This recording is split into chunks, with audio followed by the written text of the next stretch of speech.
It's fun, and the one I'm working on, the snake stone. So that takes, and I said before, the different ways of cutting the cake. I mean, the snake stone has that as the characters, bringing in a lot of other characters, I think, sort of to show something of the Greek nature of the city. That's something I really wanted to do, and also to relate that again back to the Byzantine story, where the city had been before. So hence the French archaeologist who turns up, he's on the trail of something, some Byzantine relic.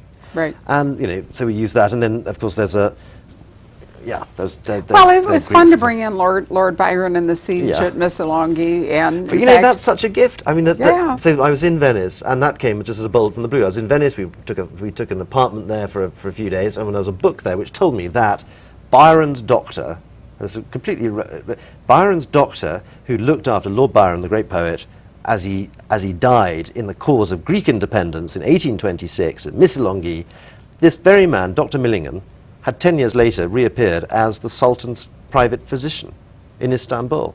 I mean, well, thank you, that's great. We're going to use that. So Millingen makes he's quite a big character in this book, and he's a real, it's true to life. I mean, I don't know if it's true to life, but well, anyway, it's true. It is true, and of course that's one of the great things about writing historical fiction is that blend of what is true, what can be identified, and what you've made up from your informed imagination. And yours, I've been trying to emphasize, yours was more informed than many when you started this. I mean, there are lots of people who have written historical novels or novels set away from their own country who've had to learn a lot. You were already somewhat steeped in it when you decided this. Are you writing any more actual history, or are you sticking to the fiction right at the moment?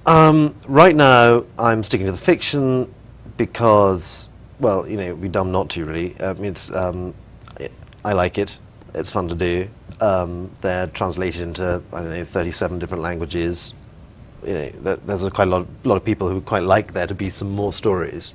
So I'm certainly looking to do 5 in all, and as I say, so the next one's already on the stocks, and it's centered in Venice, and it's got the Polish ambassador steps forward because he has to go to Venice because Yashim can't.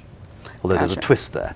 There's going to be a good twist there, I take it. And I think I think that's what we've sort of decided is do these, and then there is a book which I want to write, which is it's actually about Hagia Sophia, and about Istanbul, and about the great mosques and the great church together. And there's a book I want to write about that, which will be, which I hope will be 2 things. It'll be evocation of moments in Istanbul history when these things were built, and I want to do a complete panorama of what it was like on that day in 560 when the church was opened, and so on, which I think would be fun.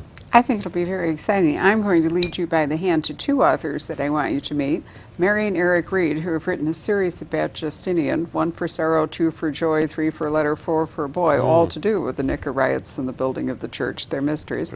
And the other is a Baroque Venice series by Beverly Myers, who has written some wonderful books about the interplay of trade and intrigue and all between Venice and Constantinople in the 18th century.